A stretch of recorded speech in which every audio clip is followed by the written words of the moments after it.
Bien-aimés, je vous souhaite la bienvenue à la table du Seigneur.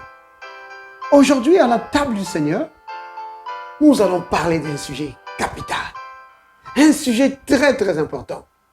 Nous allons parler du prince esclave. Le prince esclave. De quoi s'agit-il? Alors pour nous situer, nous allons prendre les Écritures dans le livre des Galates. Donc la lettre de l'apôtre Paul aux chrétiens de Galates. Nous allons commencer par Galates chapitre 3, le dernier verset, donc le verset 29. Et après nous allons lire Galates chapitre 4, le premier verset. Alors, le verset 29 de Galates chapitre 3 dit ceci.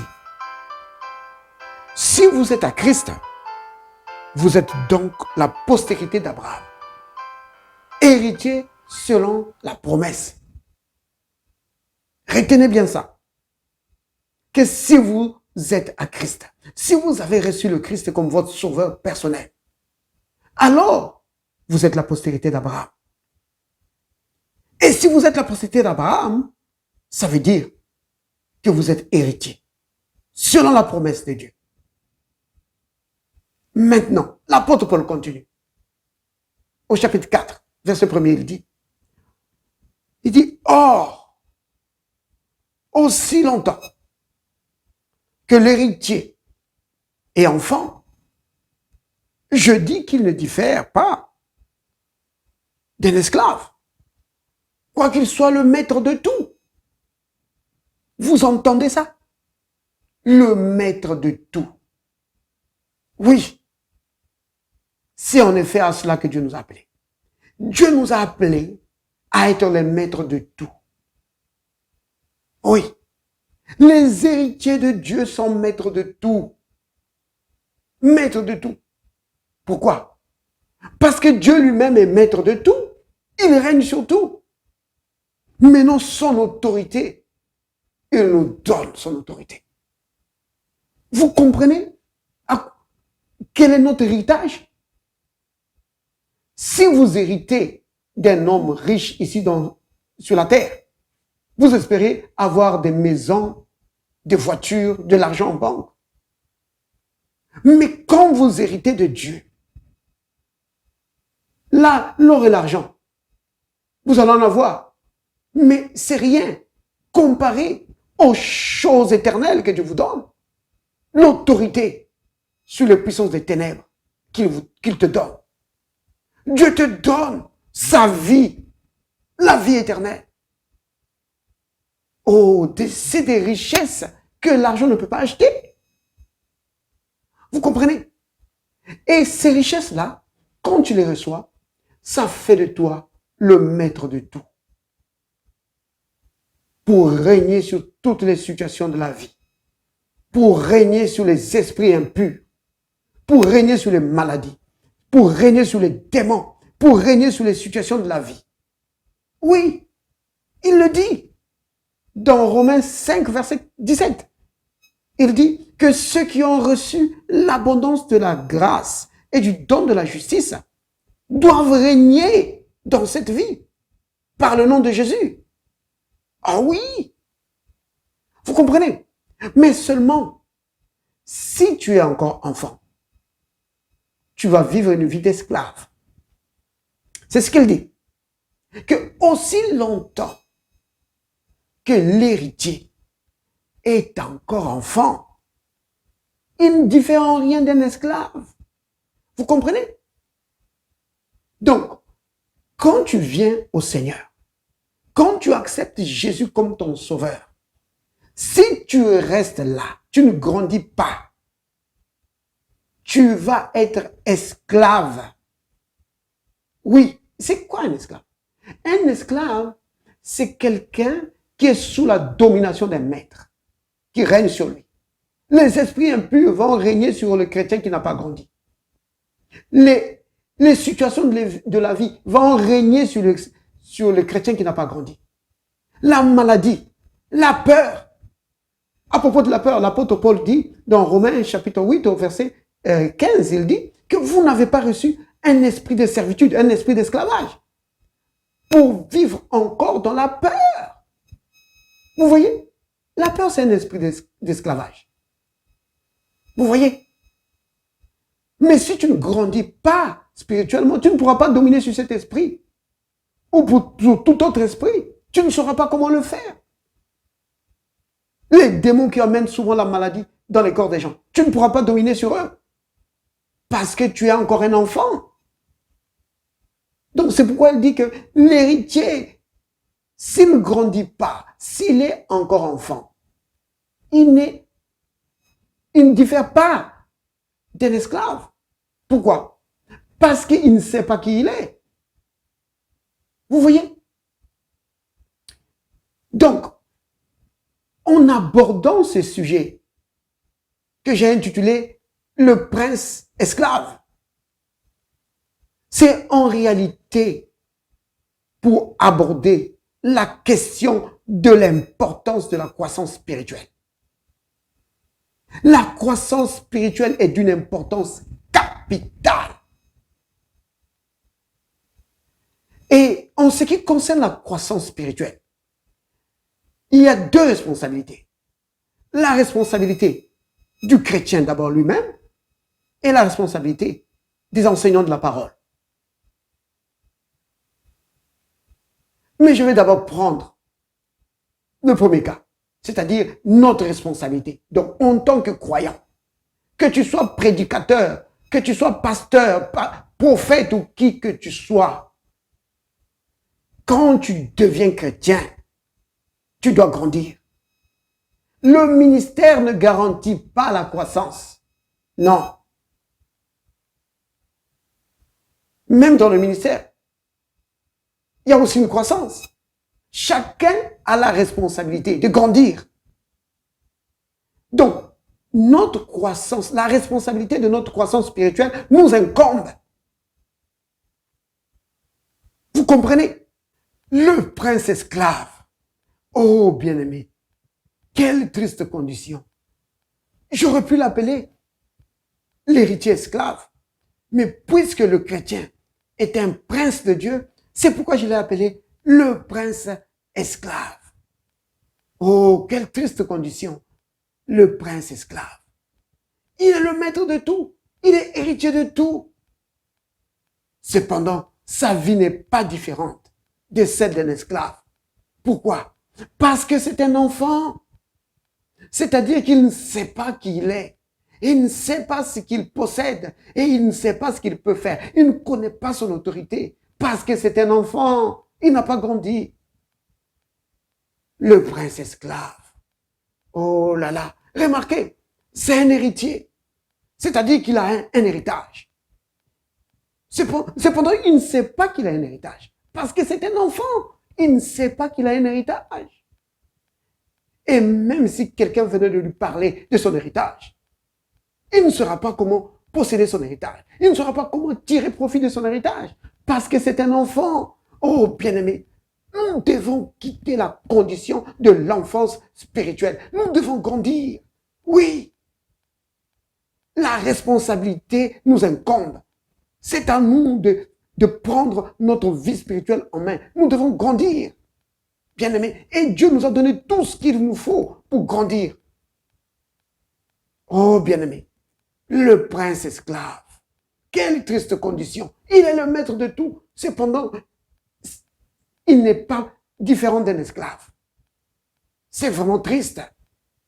Oh, bien-aimé. Il a un héritage. Mais il ne sait pas qu'il a un héritage. Oui, bien-aimé, il y a un héritage pour nous. Nombreux pensent qu'on a juste reçu le pardon des péchés et nous irons au ciel. Alléluia. Mais nous avons reçu plus que cela. Le Seigneur dit à l'apôtre Paul dans Actes au chapitre 26 au verset 18. Voici ce qu'il dit. Il dit ceci. Actes chapitre 26. Je vais commencer à partir du verset 17. Il lui dit ceci. Il dit, j'étais choisi du milieu de ce peuple et du milieu des païens vers qui je t'envoie, afin que tu leur ouvres les yeux pour qu'ils passent des ténèbres à la lumière, de la puissance de Satan à Dieu. Vous voyez déjà ça? Ça, c'est déjà des grandes révélations. Et celui qui grandit peut prendre possession de ceci, de toutes ces choses. que Dieu nous a fait passer des ténèbres à la lumière. Et nous a fait passer de la puissance de Satan à Dieu. C'est-à-dire que les puissances des ténèbres, les puissances de Satan ne peuvent pas dominer sur nous. Mais l'héritier, qui est encore enfant, il ne connaît pas ces vérités. C'est pourquoi les puissances des ténèbres dominent sur lui. Oh, bien-aimé, nous devons grandir. Alors, regardez ces choses. Dieu est en train, le Seigneur Jésus est en train de parler à Paul. Il est en train de lui donner l'ordre de mission. Il lui explique ce qu'un chrétien est. Un chrétien, c'est quelqu'un qui a quitté les ténèbres et qui est maintenant dans la lumière. C'est quelqu'un qui a quitté l'autorité de Satan et qui est maintenant sous l'autorité de Dieu. Pas étonnant que l'apôtre Paul ait dit, dans Colossiens chapitre 3 au verset 3, il a dit que notre vie est cachée avec Christ en Dieu. Oh, bien-aimé, doublement cachée. C'est-à-dire que l'ennemi ne peut pas avoir accès à toi parce que tu es doublement caché. Les sorciers, les magiciens ne peuvent pas t'atteindre parce que tu es doublement caché en Christ et en Dieu. Alléluia.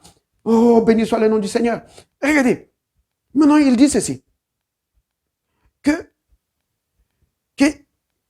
Il dit ceci, que nous avons quitté la puissance de Satan à Dieu. Pourquoi? Pour qu'il reçoive par la foi en moi. Regardez ça, il dit par la foi en moi.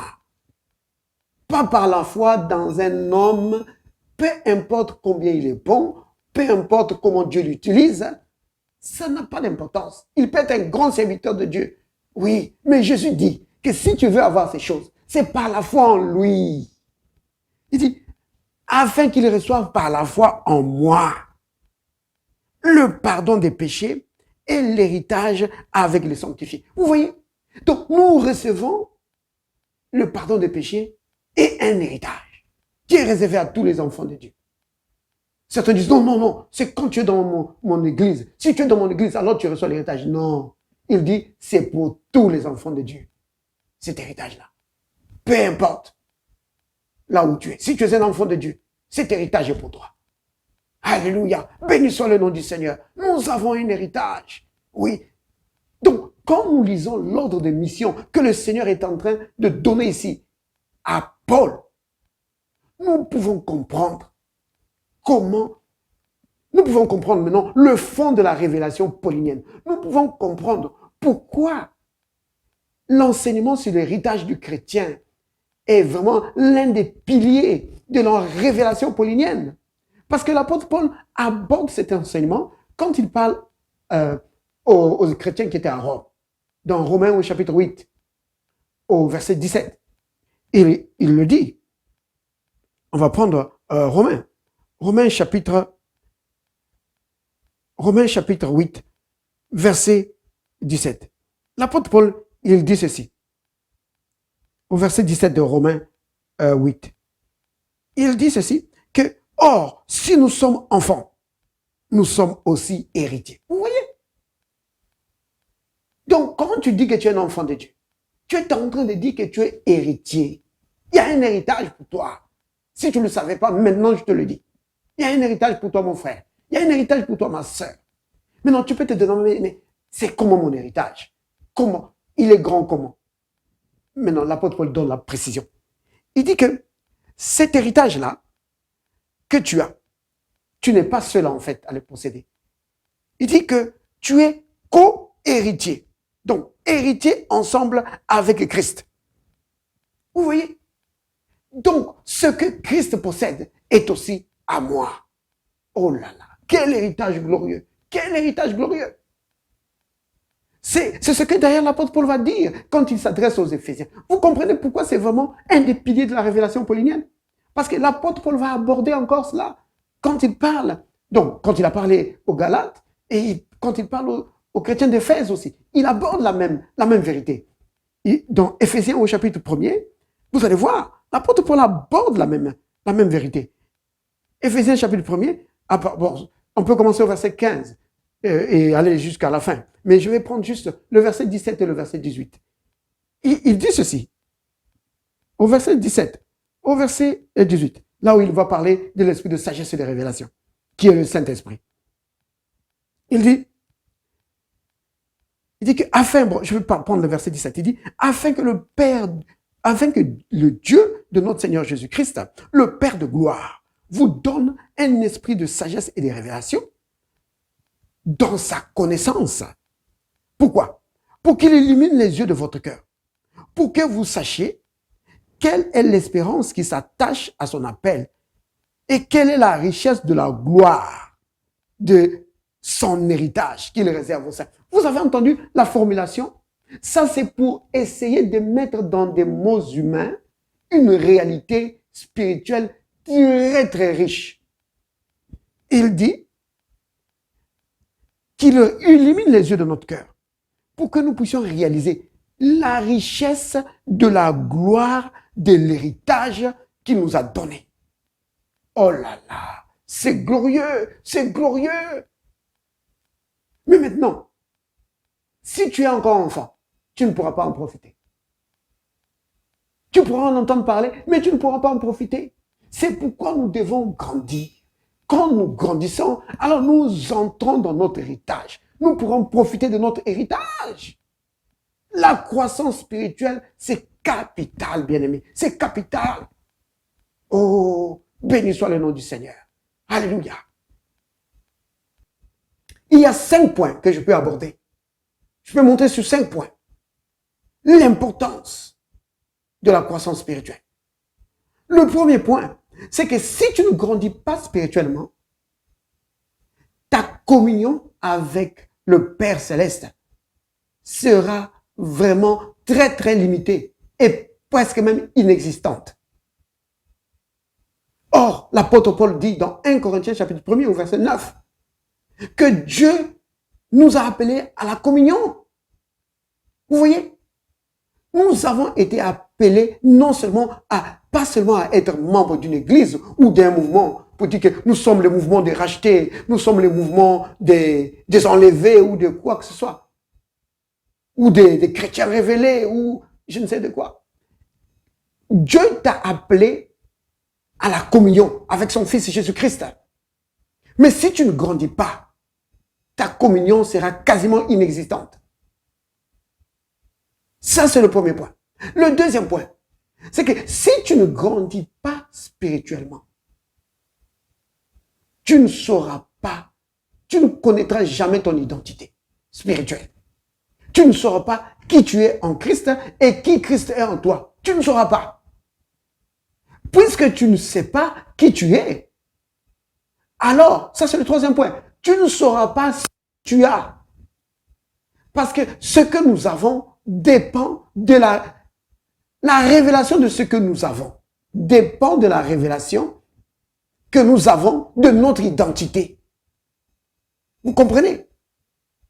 Donc, ce que nous possédons dépend de ce que nous sommes. Donc, si tu ne connais pas qui tu es, tu ne sauras pas ce que tu as. Et ça dépend de ta croissance spirituelle. Vous comprenez donc, c'est vraiment capital de grandir spirituellement, bien-aimé. C'est vraiment capital. C'est d'une importance capitale. Et la responsabilité t'incombe, mon frère et ma soeur. Ça t'incombe. C'est-à-dire que c'est toi qui as la responsabilité de grandir spirituellement. C'est vraiment important. Je sais que les prédicateurs, les enseignants de la parole ont aussi la responsabilité. Mais je parle d'abord de toi, mon frère, et de toi, ma soeur. Prends ta vie spirituelle en charge pour grandir. Sinon, les circonstances de la vie vont dominer sur toi. Les maladies vont dominer sur toi. Les démons vont dominer sur toi. Les sorciers, les magiciens vont jouer avec toi. Oui, ils viendront voler chez toi. Oui. Tu vas voir les gens, les circonstances vont venant de toutes parts. S'aimer la pagaille chez toi. Parce que tu n'as pas grandi. Vous comprenez? Donc, quatrième point. La croissance spirituelle est importante. Parce que si tu ne grandis pas spirituellement, tu ne pourras pas développer tes capacités spirituelles. Tu vois? Donc, Le monde spirituel, pour toi, ça sera un mystère. Or, Dieu nous a appelés à évoluer dans le domaine de l'esprit. Souvenez-vous qu'en devenant enfants de Dieu, nous entrons dans un domaine hautement spirituel. Parce que la nouvelle naissance, le salut, comme certains l'appellent, le salut, c'est quelque chose de spirituel. Vous comprenez? La vie éternelle que nous recevons, c'est spirituel. Le baptême du Saint-Esprit, c'est spirituel. Vous comprenez? Dieu nous a appelés à évoluer dans le domaine de l'esprit. Mais si tu ne grandis pas spirituellement, le domaine de l'esprit, ça sera pour toi un mystère. Or, souvenez-vous, la vie est spirituelle. La vie est spirituelle. Tous les événements que nous vivons, que ce soit joyeux ou triste, bon ou mauvais, viennent du domaine de l'esprit. Donc, si tu veux changer les choses dans ta vie, tu dois changer les choses dans le domaine de l'esprit. Mais comment pourras-tu le faire si tu n'as pas grandi spirituellement? Tu ne sauras pas comment agir. Vous comprenez? La croissance spirituelle est d'une importance capitale, bien-aimés. Ne négligez pas votre croissance spirituelle. 5e point. Si tu ne grandis pas spirituellement, oh bien-aimé, tu ne pourras jamais régner sur les circonstances de la vie. Tu vois? Tu ne pourras pas avoir d'impact dans le domaine spirituel, dans le royaume de Dieu. Tu ne pourras pas aider les autres. Parce que Dieu t'a appelé à cela. Oh, tu pourras dire, mais moi je ne suis pas pasteur, moi je ne suis pas prédicateur. Non. Dans le royaume de Dieu, il n'y a personne qui chôme. Il n'y a pas de chômeur dans le royaume de Dieu. Parce que nous sommes tous membres du corps de Christ. Et toutes les parties du corps de Christ doivent fonctionner. Il n'y a pas un doigt qui est paralysé dans le corps de Christ. Non. Vous comprenez? C'est vraiment capital. Donc,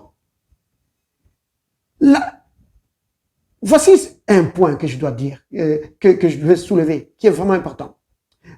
La raison pour laquelle Dieu nous demande de grandir spirituellement, c'est parce que, comme je l'ai dit tout à l'heure, que nous sommes le membre du corps de Christ. Donc, le Christ est la tête. La tête est déjà mûre. Mais cependant, les autres parties du corps doivent aussi être en harmonie.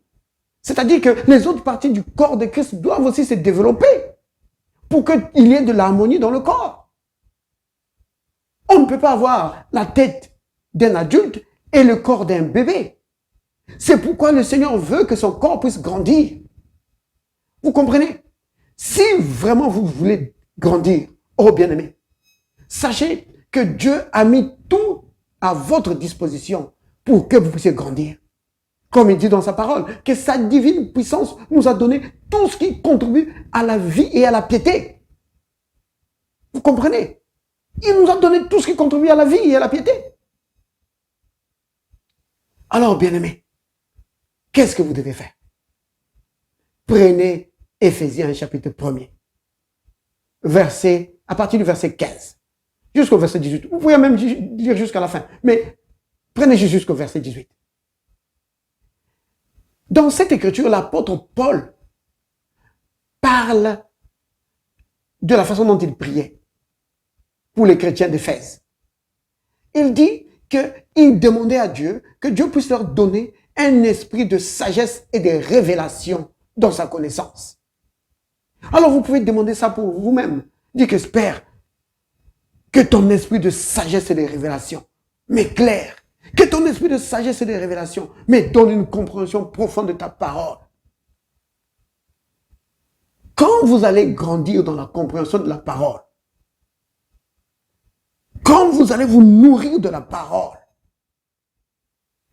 alors votre vie spirituelle va commencer à monter. Votre croissance spirituelle va commencer. La croissance spirituelle est d'une importance capitale, bien-aimé. C'est vraiment capital. Ne négligez jamais votre croissance spirituelle. Ça n'arrivera pas par hasard. Mais si vous vous prenez en charge, alors vous allez voir la croissance spirituelle prendre place dans votre vie. C'est vraiment capital, bien-aimé. Père saint, Père juste, Père miséricordieux. Merci, Père, pour ton amour envers nous. Merci, Père, pour la vie éternelle que tu nous as donnée.